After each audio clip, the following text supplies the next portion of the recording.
When my mom was first diagnosed with cancer, she became a born-again Christian. But back in the 90s, she was all into the New Age stuff and has told me and my sister that if it was possible, she'd contact us from the afterlife to prove that there was something after this. When the breast cancer came back the second time, this time metastasized into her lungs in stage 4, she decided she couldn't face chemo and all that again for a less than 50% chance of not beating it, but only extending her time. But she did extend her prognosis by moving to Colorado and using therapies there to keep her weight up. After 3 years, the decline couldn't be stopped, and she came home to Alabama September 2017 to make memories with everyone and set affairs in order. She was there for my wedding in Texas. We all had a last Christmas together with lots of laughing and pictures. She taught me how to make jelly and can it. June 2018, Mom started telling my sister and Dad about the shadow people that she had started seeing. She would see them in the yard, or they would move through the rooms of the house as if the walls were not there, sometimes standing by her for a period of time before walking off. They weren't frightening or scary to her. She just wondered why they were there. My sister speculated that, for my mom, the veil, or whatever separates the living from the dead, was getting thin, but her approach to it was so gradual she might be seeing through it. Mom passed 3 months later in September, and at first, when I saw her in my dreams, it was leaving me very stressed out and distraught when I woke up, and I hadn't told anyone but my husband. I was trying to tough through it on my own. Then there was another dream.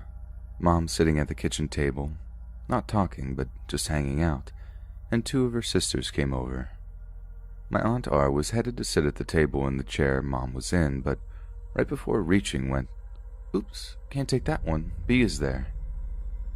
I was shocked and said, "You can see her?" And Aunt R laughed and said, "Yeah, of course I can. She's visiting all of us." After that, when I woke up, I called my Aunt R, and after beating around the bush a little, I asked if she was having dreams with my mom, and she was. Then I found out so were my sisters and my dad. But so far, Mom didn't talk in mine. She was telling my dad to go places and giving advice and those sorts of things to others.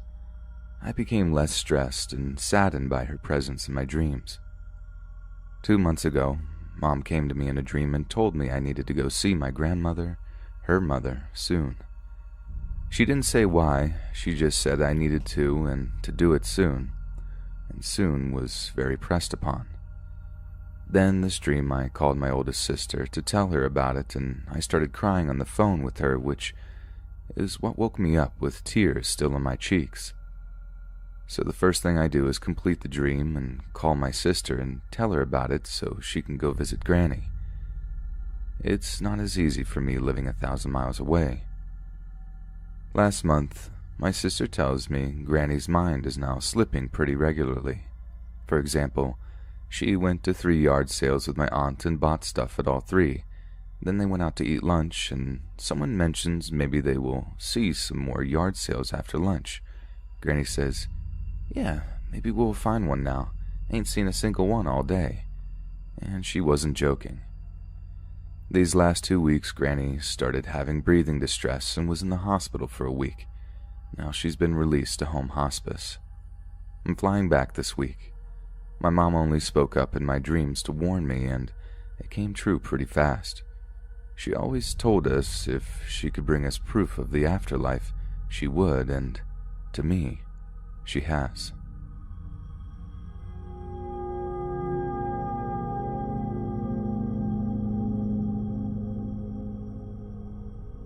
These stories were all told to me by my stepmom, and she's okay with me retelling them. All of these stories take place over 20 years ago, and she hasn't had anything like what she had shared with me since.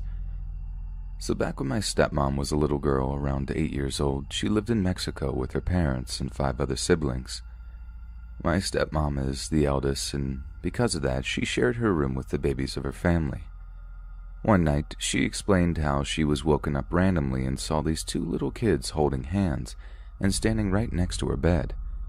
She said that they were see-through and that they just stared at her, unmoving. She was terrified, but didn't make a noise as to not wake her siblings and instead remain frozen in place. After a while, she blinked and they just vanished as if though they weren't there. She went back to sleeping, brushing it off, and in the morning, she didn't say a word to her parents. Over the course of a few weeks, she started seeing glimpses of the two kids throughout her house, but it was always out of the corner of her eye. On one morning, she was in the kitchen helping her siblings get some breakfast when she looked up and saw the kids right by her youngest baby brother. She immediately grabbed what was closest to her, a wooden spoon, and launched herself at the kids, shouting at them to leave her brother alone.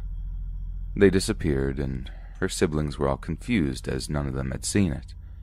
She told them it was all right, though, and continued on with her day. Eventually, she said she had started to see them almost every night.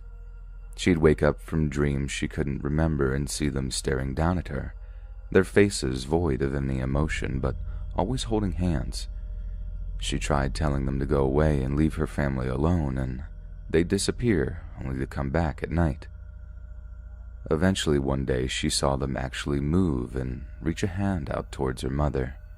She screamed at them to not touch her mother, and they snapped their heads to look at my stepmom.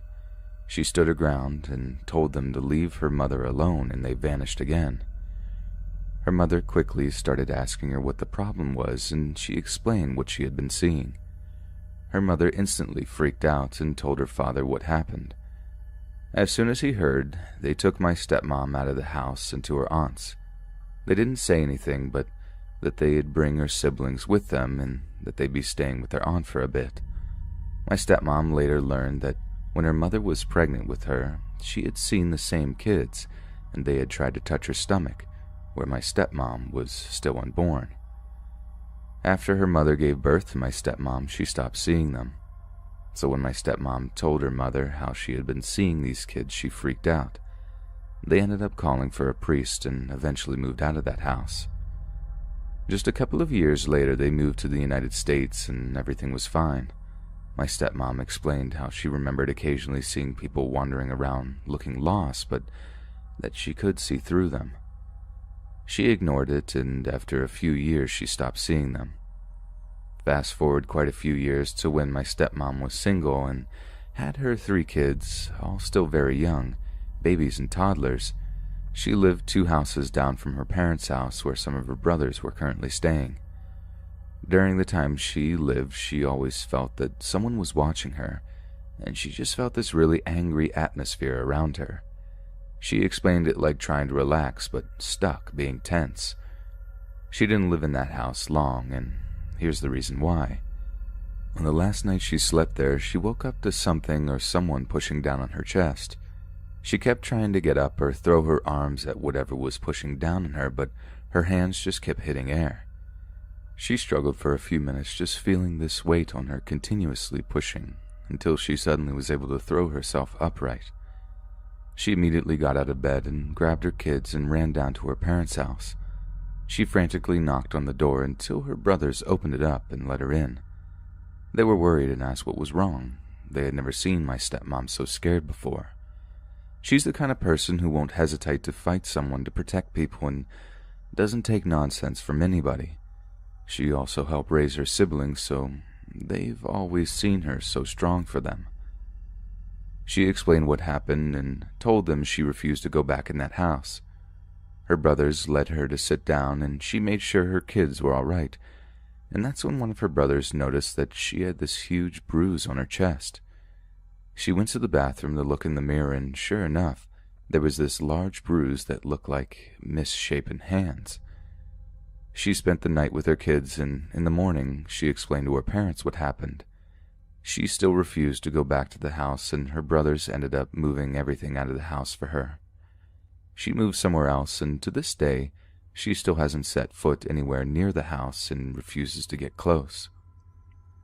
She has no idea who the owners, if any of them, had any sort of experience like she did. She just blatantly refuses to have anything to do with that house. She told the story to my dad once, and he tried to say it was sleep paralysis, but she vividly remembers being able to move around, just unable to get up, and she had multiple witnesses to the bruise she got from it. She won't talk much about it, but swears something evil is definitely living in that house.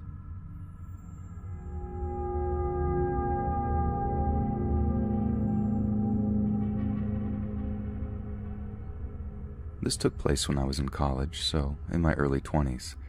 One of my classes offered a trip overseas for a couple of weeks. The girl I was interested in at the time was going, so I naturally jumped at the chance to go as well. In general, the trip was pretty uneventful, but still enjoyable. The girl, Jen, and I spent much of the time getting to know one another, taking in the sights and throwing around some subtle flirting. It was the day before we were scheduled to go back home that everything that could go wrong did. It started off as normal, any other day. We had decided to go to a popular bar nearby with some of the locals that a few of us had made friends with as a going back home party. On the way, I happened to spot a shady-looking guy bumping into someone on the edge of a crowd. My eye was drawn to him, just long enough to spot him sneak up and steal something from someone's bag while they were distracted. My sense of justice kicked in, and I figured I'd show off in front of Jen by taking down a pickpocket. I strode over quickly and exclaimed, "Hey!" just before reaching out and grabbing him by the shoulder. He swung around, lashing out wildly with both fists, managing to strike me across the right eye and the right side of my nose. I stumbled backwards and ended up falling on my tailbone, which was quite painful. The thief took off and disappeared into the crowd as witnesses flagged down some nearby policemen. I did my best to describe the guy. Dark hair, 5 o'clock shadow, black hat, tan coat, blue jeans. I didn't get a good look at his face, and he was long gone, so there wasn't much that they could do other than keep an eye out and see if he came back later. We continued on to the bar, and I slumped down in my seat with my bruised face, butt, and ego. About half of our local friends were concerned about the encounter, the other half finding it amusing, which ended up causing some friction for a short while. Luckily, peace was restored with the introduction of alcohol. The cute barmaid even brought me a cold compress for my face, which had begun to swell already.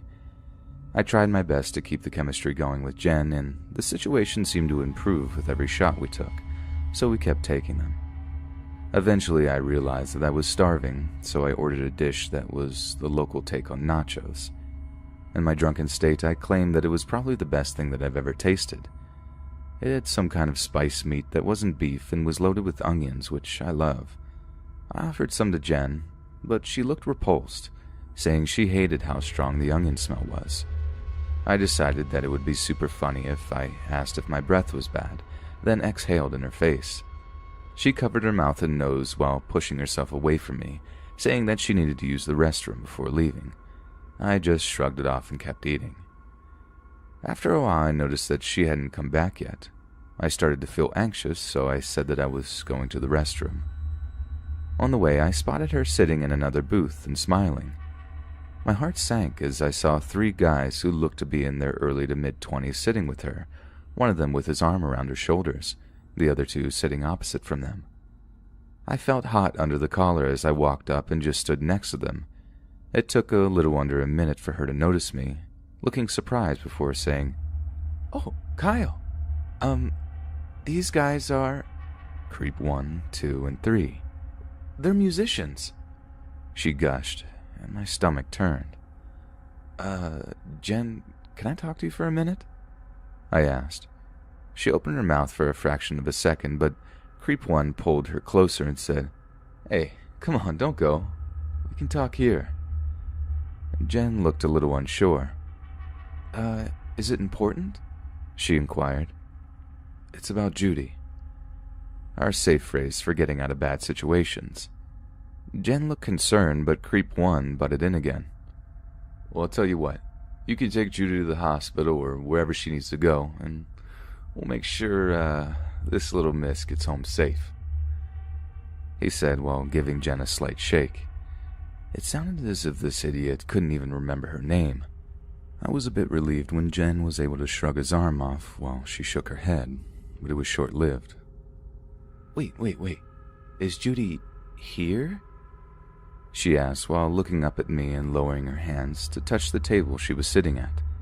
My eyes darted to each of the guys, all of them sitting up a little more and sharing looks like they were silently communicating. I looked back at Jen and nodded. She scoffed at me and said, "No, wait, actually, no. No, it's fine. I'm sure it'll be fine. You can look after Judy," in a terse, dismissive tone. I opened my mouth to protest, but the look on her face as she folded her arms said it all. I was defeated. Creep One was now grinning smugly at me as his arm draped over her shoulders again, turning his head to smile at her as she did the same. I went back to our table to drown my sorrows, leaning over into the aisle every so often to look at their booth. It was out of sight if I was sitting up straight. At some point, Creep One had gone to get more drinks and now had her boxed in between himself and the wall on the other side of the booth. I grew more and more frustrated as the night progressed. Another time I checked on them, it seemed like she was trying to refuse to take another shot, but he kept scooting it closer and closer towards her until he got fed up and pressed the edge of the glass to her lips, smiling and speaking softly to her until she reluctantly downed it. His buddies clapped and he kissed her on the cheek. I shot up out of my seat and stormed over. It appeared as if Jen looked a little relieved as I approached. Creep One noticed her looking and followed her gaze. "Ah, it's Amy, all right then?" he asked, sounding less enthused about my return. "Judy. And it looks like it might be more serious than we feared. You should really come with me, Jen." Once again, Creep One spoke up. "What's with all this? Is he your keeper or your boyfriend or something?" Jen looked kind of flustered and out of it while mumbling, This was it. He had just given me the ammo I needed. I was about to bark yes, sweep Jen away from these scumbags, and make sure we both got home safe and sound. "No," Jen said flatly. I rocked in place, her eyes raised from looking at the table to meet mine. "No," she repeated softly. I was truly finished now. The next half an hour or so felt unreal. I wallowed in my misery while grazing on my nachos and sipping at any drink that was within arm's reach, regardless if it was mine or not. I was only snapped out of it by an ear-piercing scream, some shouting and the shuffling of many feet. I stumbled over to the forming crowd and saw a man lying on the floor, the bartender pressing a rag down on his throat. Was he strangling him? People weren't stopping him, and they were shouting for an ambulance to be called. The man was shaking as they rolled him onto his side. Then I saw blood coming out of his mouth and nose. It turns out that he had shown up to confront his cheating girlfriend, who had been seeing a guy who was known to be bad news. The bad guy saw him coming and, I suppose expecting a fight, broke a bottle and preemptively slashed the man across the throat before fleeing out the back through the kitchen. I watched as paramedics showed up and took over. They got him stable enough to move before taking off with him. Quite a few people left the bar after the ambulance. It felt so somber. The rest of our group was discussing how tragic it was and how we should probably leave soon. A light clicked on in my mind. I hadn't checked on Jen in nearly an hour. I had sat facing away from their booth to keep myself from looking, in case I saw something that would make me even more miserable. But making sure she was safe was now back at the top of my priorities. I spun from my sitting position to my feet, wobbling drunkenly before striding to the other side of the bar with as much confidence as I could muster. My breathing stopped completely when I saw that the booth was empty. I looked around frantically, but saw no sign of them.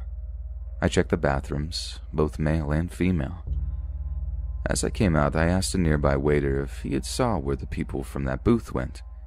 He said that the four of them left already. He had called them a cab a little while ago. I rushed outside. The street was nearly empty, no cabs in sight. One of my classmates came out and asked me if something was wrong.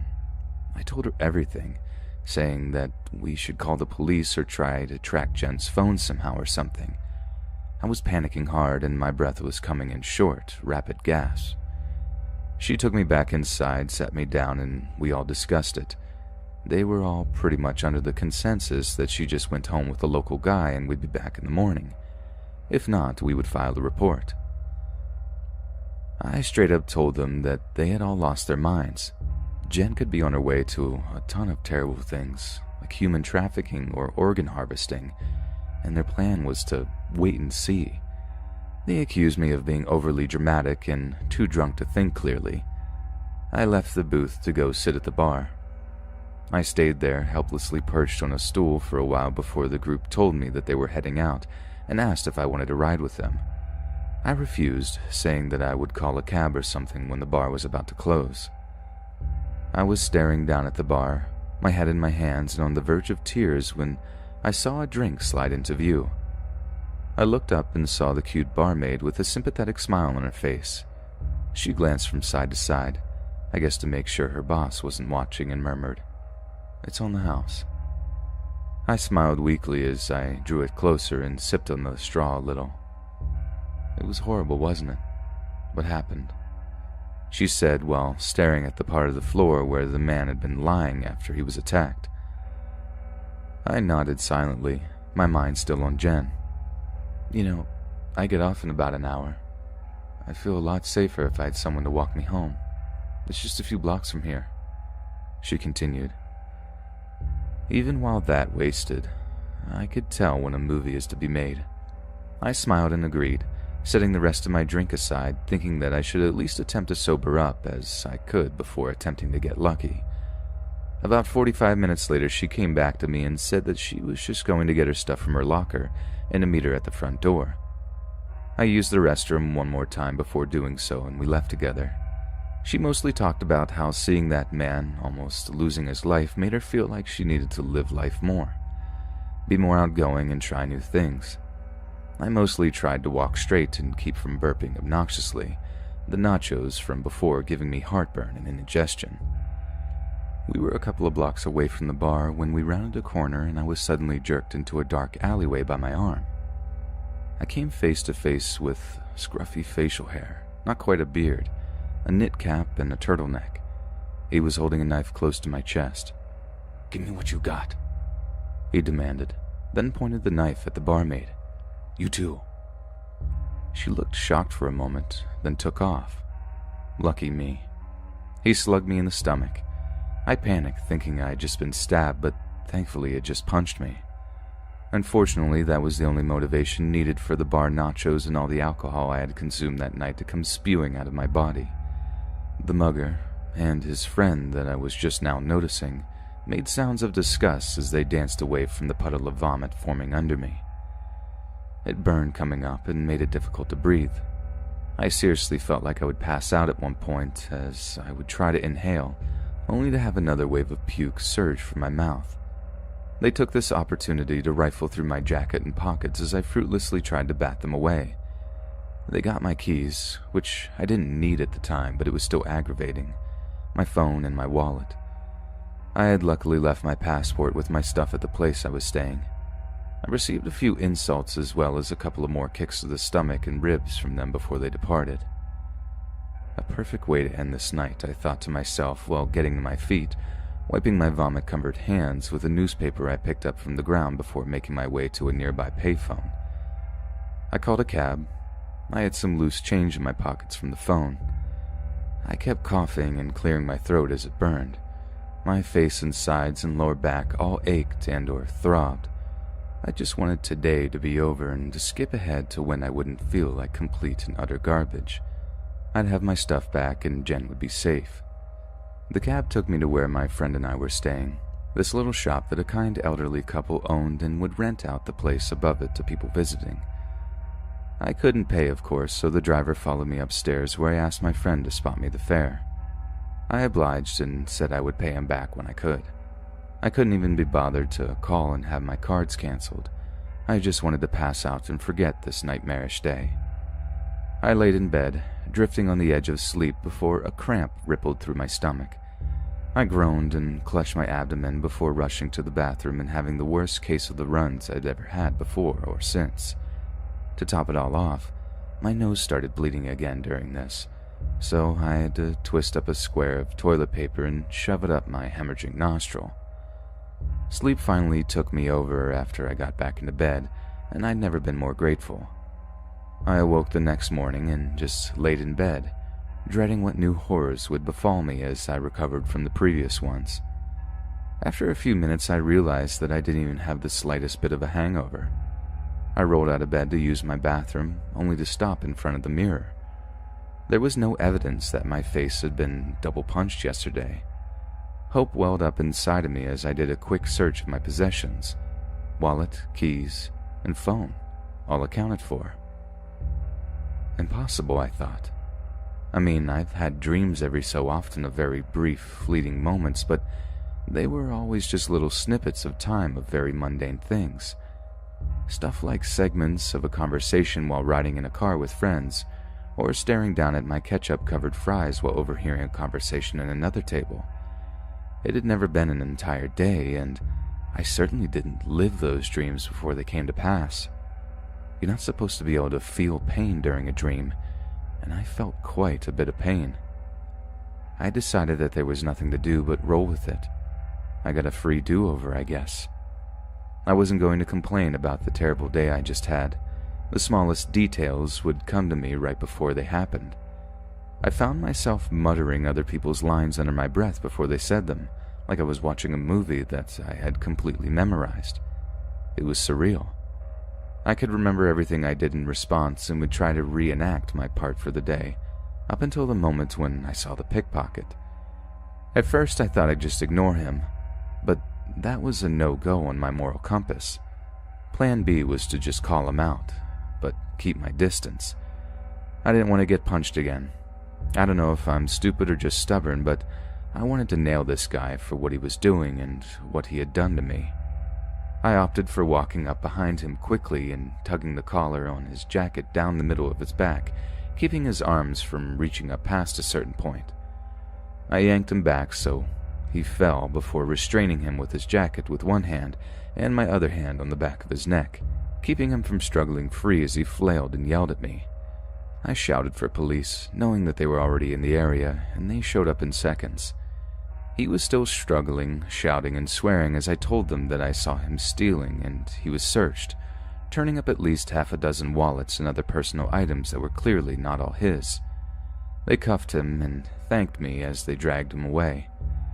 Our group joked that I was secretly a vigilante for the rest of the night, and it kind of became a thing that rarely came up for the next couple of years or so. I was just glad the guy was off the streets and that my face was still pretty. The story of my heroism was told and retold to our local friends, as well as anyone who would listen once my classmates drank enough. This time when it came to drinks, I just stuck with my beer every so often, and for food I would nibble on a couple of crackers from the snack platter on our table. I didn't want any risk of this stuff coming back to haunt me. Jen took notice after her second round of shots and asked why I was being so reserved in my consumption. I replied that I perform better when I'm not a sloppy drunk, and my stomach isn't full of greasy bar food. Her eyebrows shot up and her mouth opened slightly in shock. I thought I may have gone too far with that comment and she would think I assumed she was loose, but she laughed it off and said, "Well, all right then, hotshot. We'll see." I breathed a sigh of relief. I just had to keep things light and I might get the happy ending I was aiming for. Jen took to eating a little here and there, as well as switching to beer. Things were going well. Then Jen said that she had to use the restroom. I remember where this went last time, resolving to get up and follow her just a few short minutes after her to try and steer her away from the creeps that were surely sitting on the other side of the bar. I sat and waited, bouncing my leg impatiently as I watched the doorway and tried to count slowly in my head. I got up when I couldn't take it anymore and had just taken a couple of steps before, surprisingly, Jen reappeared, looking confused and disturbed. I walked over, telling her that I was on the way to the restroom as well before asking her if something was wrong. "Oh yeah, it's nothing, just some creeps tried to get me to sit with them while I was on the way back," she said, avoiding looking at me and rubbing her arm. I asked if that was all. She shuddered and said that one of them had grabbed her arm, not enough to hurt, but firmly enough that she had to tug it away. My blood boiled. "I'll talk to them," I growled and walked past her before she could respond. There they were, smiling, drinking, and laughing while talking about who knows what. I was brimming with confidence now that Jen was on my side, so I didn't hesitate when I brought my hand down and slammed it on the table right in front of Creep 1, causing all of them to jump and spill their drinks a little. I quickly leaned down and got in his face before calmly ordering, "Keep your hands to yourself," maintaining eye contact for almost a minute as he kept glancing at his friends, all three of them at a loss for words. They seemed rather subdued when I emerged from the bathroom, avoiding looking at me as they cleaned themselves and the table with some napkins. Jen grinned upon my return, as did I. At that moment, I felt like I had cleared all of last night's hurdles. The merriment of the night continued while Jen and I grew more comfortable with each other. It was during a round of local drinking songs that for some reason almost all sound was drowned out. All sound except for the distinct creak and thud of the bar's door leading to the outside. I turned my head, and there he was, the man who had gotten his throat slashed by the guy with the bottle. I got up without excusing myself, watching as the man craned his neck, searching for his girlfriend. He had just spotted her near the back of the bar and began to head over when I stepped into his path and put my hand on his chest. He was a lot bigger up close, taller than me, much broader than me, could possibly toss me around like a rag doll. I could see why Bottle Guy didn't want to fight him fairly. His heavy brow furrowed as he looked down and saw me. "What do you want?" he began. I interrupted with, "She's not worth it." He looked shocked and confused, and then angry. I started to worry as he was looking for her and Bottle Guy to me, then back to her, drawing in short breaths and exhaling loudly, like he was working himself up.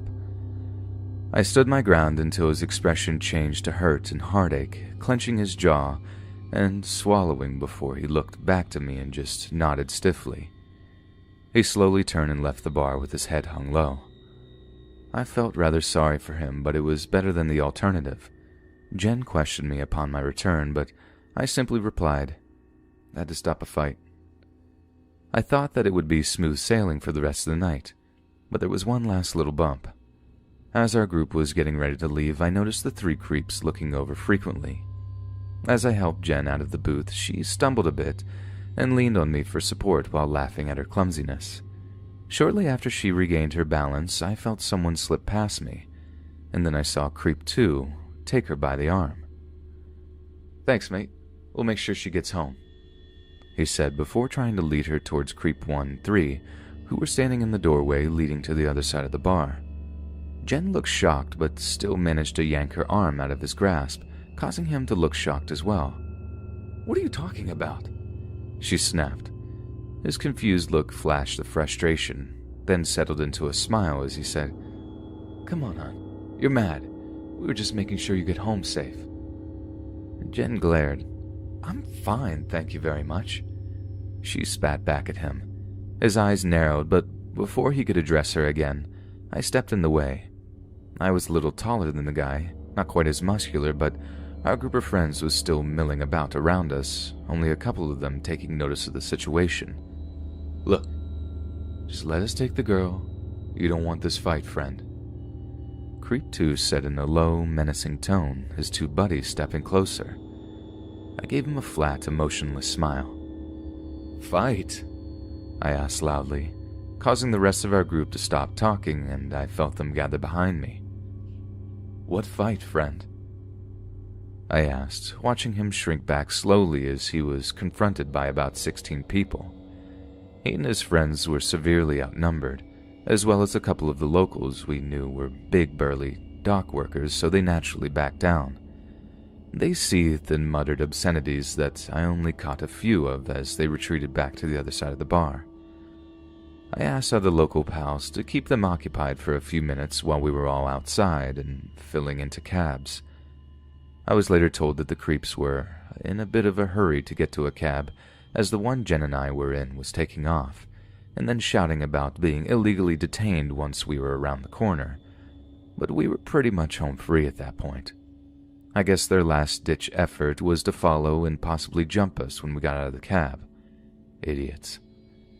I had asked the friend that I was bunking with to make himself scarce for the night, to which he agreed, informing me that he had made plans with another local girl. Jen adored the warm, cozy place we were renting from the old couple, and I got my happy ending. Just me and Jen in a bed by candlelight. We're married now, and we agreed that it was one of the most passionate nights we've ever had together. I'm glad that when I woke up the next morning, I found Jen in my arms, rather than the day being rewound again. To compound the strangeness of the events that took place, the guy I had prevented from getting his throat cut met me later in life, and is now one of my co-workers and best friends. He makes appearances in a few other stories, which I will get to eventually.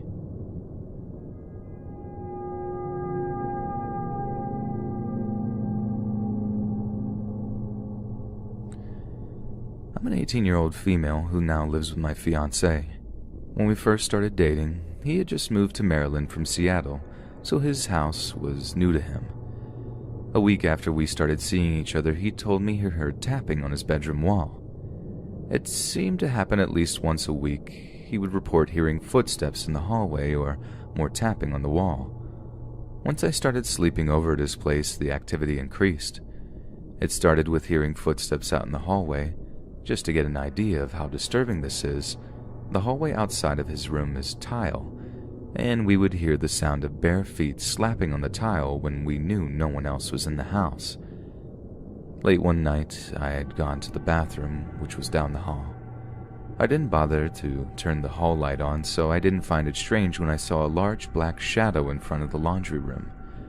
I assumed that it was just the drying rack and paid it no attention. About an hour later, I went to the bathroom again, only to see that the shadow was gone. I asked my fiancé if he had gotten up to move the drying rack, to which he looked confused and asked, "What drying rack?" I told him when I had gone to the bathroom that I had seen a shadow in front of the laundry room, and he turned white. He assured me he hadn't even done laundry that day.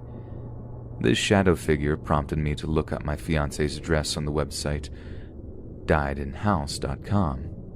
This search revealed that a man had died in the house in 2010, who I will just call Robert, to protect his family's privacy. As a joke, whenever something would go bump in the night, we began to call out, "Robert, knock it off." However, whatever was in that house did not like being called Robert, because after we began to use this name, the activity began to get scary. Instead of quiet footsteps, we began to hear running coming down the stairs to our bedroom door.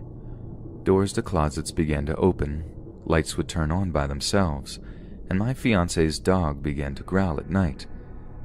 This was especially unsettling because these dogs never growl at anything besides other dogs. One particularly scary experience was when I awoke late one night while my fiancé was sleeping. The hall light was on and was shining underneath the door. I heard the footsteps coming down the stairs, and to my horror, I also saw two shadows appear underneath the door, as if someone was standing in front of the door. The shadow eventually moved away just before the hall light clicked off by itself. The breaking point came one night when I was staying at my own house, and my fiancé and I had fallen asleep on FaceTime. Around 3 a.m, a horrible screeching, growling sound woke me up. The sound was so loud it hurt my ears. I thought it was my speaker next to my bed malfunctioning, so I ripped out the power cord. However, the sound didn't stop. I then realized that it was coming from my phone, which was still on FaceTime. I turned my phone volume all the way down, but the sound was still unbearable. So I figured it was a glitch of some sort and hung up the video call and went back to sleep. The next morning, my fiancé called me in a panic, telling me about how he had woken up at 3 a.m, hearing this horrible screeching sound, only he couldn't move. He was stuck in a sleep paralysis episode. He heard the ding of the FaceTime call ending while the screeching continued. He said it was so loud it felt like it was inside his skull. While in his sleep paralysis, he saw hooded figures around his room whispering. I felt sick and told him that the sound had woken me up too, but was especially freaked out since it had continued in his room even after I had ended the call. After this incident, my fiancé and his mother saged the entire house. After the sage, the activity came to a screeching halt. Now we occasionally hear footsteps, but nothing nearly as terrifying as it was before. We're about to move to a new house, and I just hope there isn't any malevolent spirits in this house that we will have to deal with.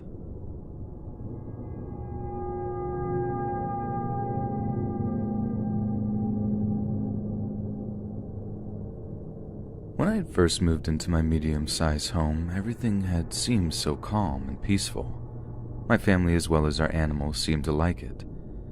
I had yet to notice anything, which I now find odd. With my own ability to see the paranormal, I should have seen what was yet to come. We moved my little brother into the room directly above the front door.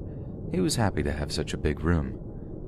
Now skip to a few weeks of living there, my brother had been waking up screaming and crying almost every night since the move, and that had my mother worried.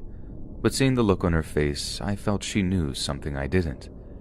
Sick of the sleepless nights and having to get up to comfort him, we decided to switch him in my little sister's room. In the middle of the process, I noticed the dresser was pushed up against the closet door. I pushed it out of the way, and my mother finally broke down, admitting the closet door had been opening by itself and rattling when I wasn't home. I immediately opened the door and reached inside, feeling the ice-cold air. However, I didn't want to frighten her more, so I kept a straight face and continued to help move the rooms. Little did I know what was to come that night that I was meant to babysit. It's around 10 p.m. Everything seemed fine. I was playing Black Ops Zombies with my best friend in the basement. Then the screaming and crying started. I jolted up, bringing my phone. My friend and I were on a call. My little brother E was hysterical, yet my little sister and grandmother, sleeping on the couch visiting for the weekend, had not woken up to the loud cries. I tried to comfort him and brought him into his room, sitting him on his bed, when I noticed the closet door was wide open. I closed the door and sat beside him to further calm down while texting my mom to see if she had maybe left the door open. 3 minutes later, E seemed asleep and still no response from my mom. So I slid his wooden easel against the closet door, so if it opened, I would be able to hear the bang. Now I'm back halfway down the basement stairs to resume my games when my mom texted me that she had left it open and asking why. Then it happened. The bang and the screams started while my call to my friend dropped suddenly. I remember distinctively this moment. I remember the negative energy consuming me as soon as I ran into his bedroom. I remember feeling the heaviness and screaming too. I was freezing cold. I remember yelling for him to stop crying. I felt this evil until I carried him down to the living room where my grandma had slept, as if we weren't hysterical, as if she was in another dimension than us. Same as my little sister, sound asleep. After we calmed down, I put a movie on for him, just deciding to wait for my mom to get home when I noticed the time, 3:01 a.m. I was too freaked out to really notice the ticking sound of some plastic hitting the wall. How did I not realize the time? Everything was seemingly normal by the time my mom got home moments later when she pointed out that the thermostat meter was open and asked if I was playing with the heat. So that was the ticking noise. My stepfather, being the spiritual and the traditional Native American man he was, smudged the house with sweetgrass and everything just seemed to stop. To this day, I don't feel normal. I feel the little darkness that entered my entire body. I feel that energy that took over all my motor functions for those 15 minutes, and I still wonder to this day, why didn't my grandmother and little sister wake up? Were we in the other world? Were we hidden for the torture the spirit world would make us endure? Why did it only come after my brother? Will I feel like this forever?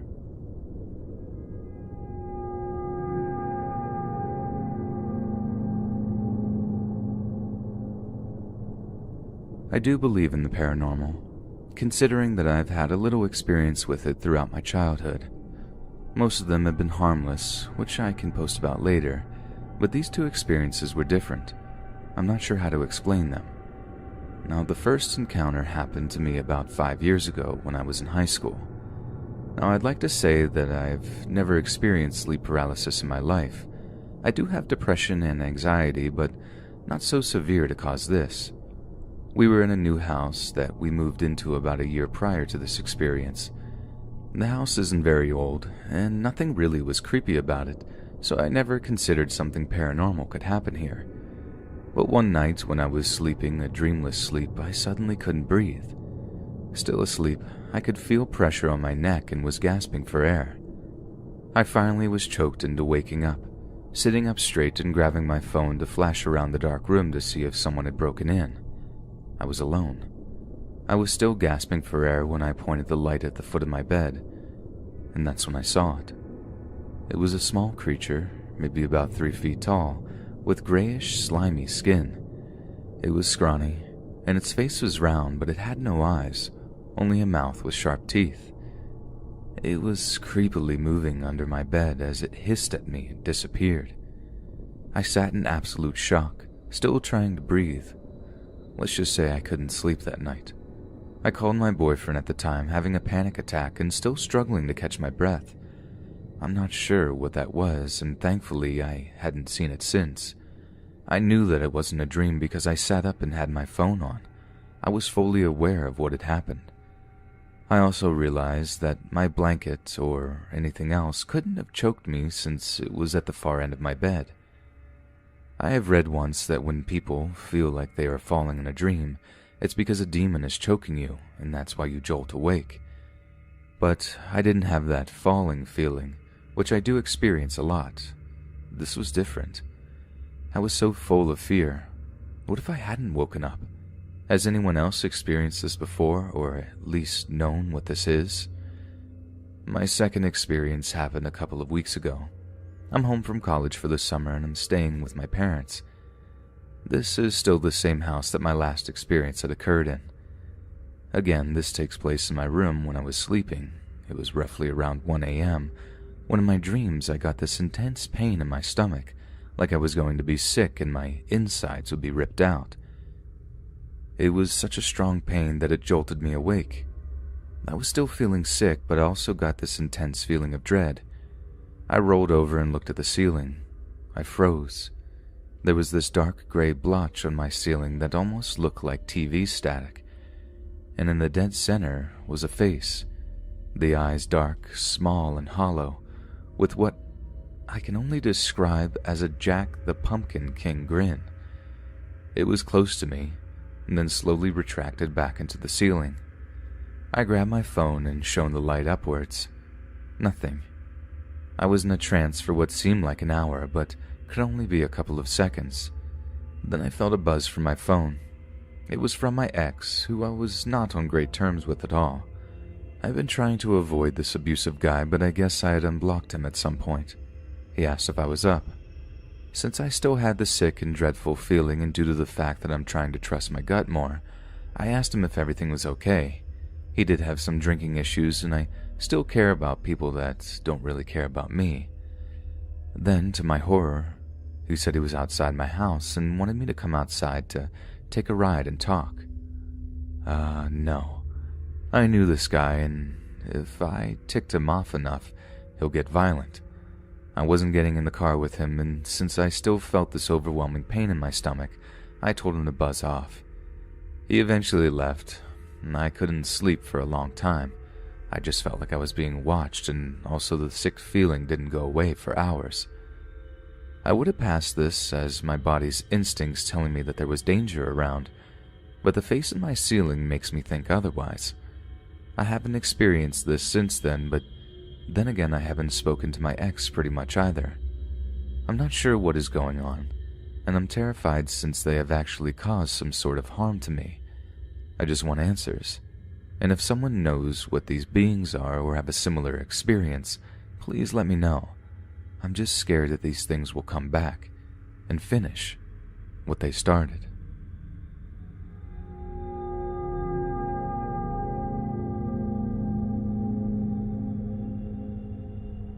So I was raised in a pagan family.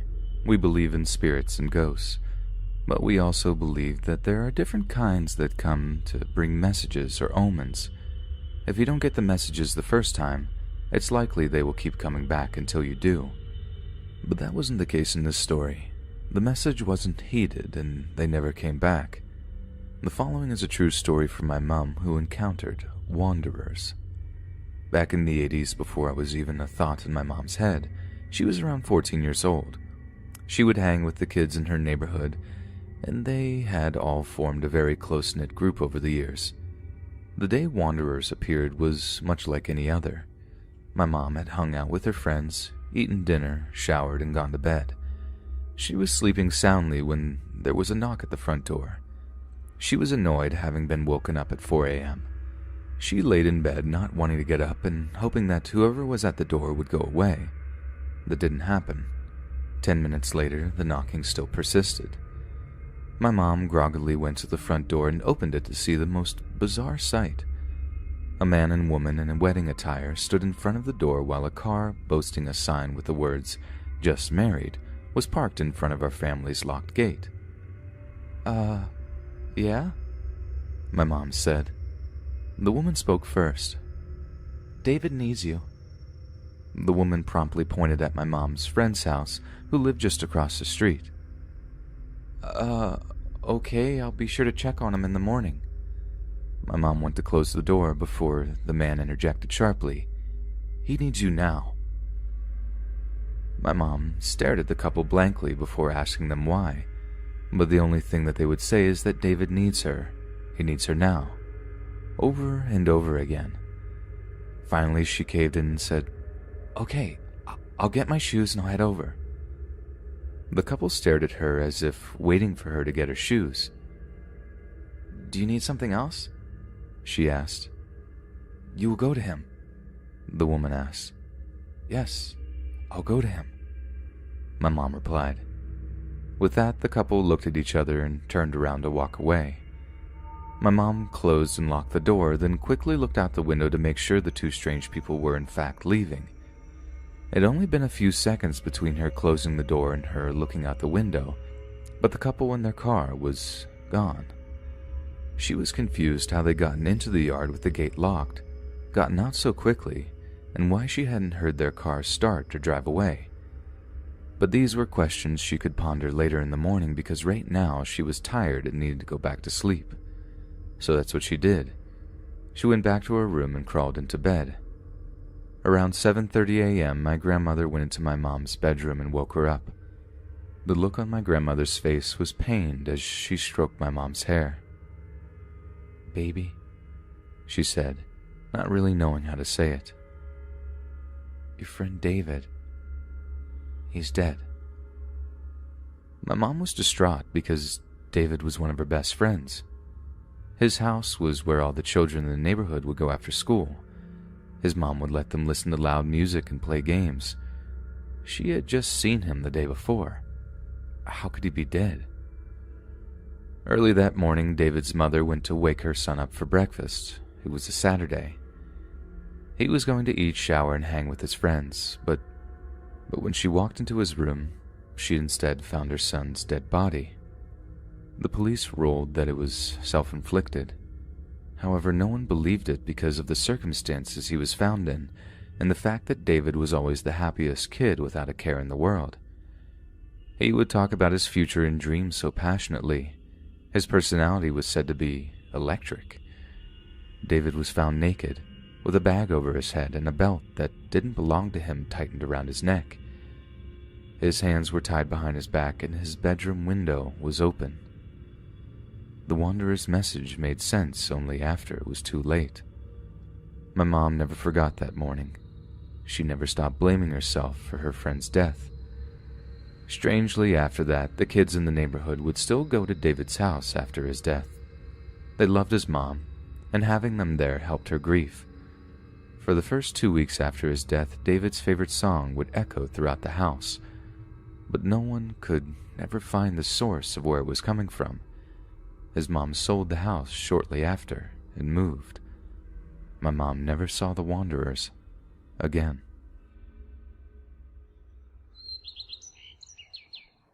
Hey friends, thanks for listening. Be sure to subscribe and click that notification bell to be alerted of all future narrations. If you got a story, be sure to submit them to my subreddit, r/letsreadofficial, and give and receive feedback from the community, and maybe even hear your story featured on the next video. And join my Discord to interact with me and other listeners directly. And if you want to support me even more, grab early access to all future narrations for just $1 a month on Patreon, and maybe even pick up some Let's Read merch on Spreadshirt. And check out the Let's Read podcast, where you can hear all these stories in long compilation form and save huge on data, located on both Spotify and Apple Podcasts. Links in the bio. Thanks so much, friends, and I'll see you again soon.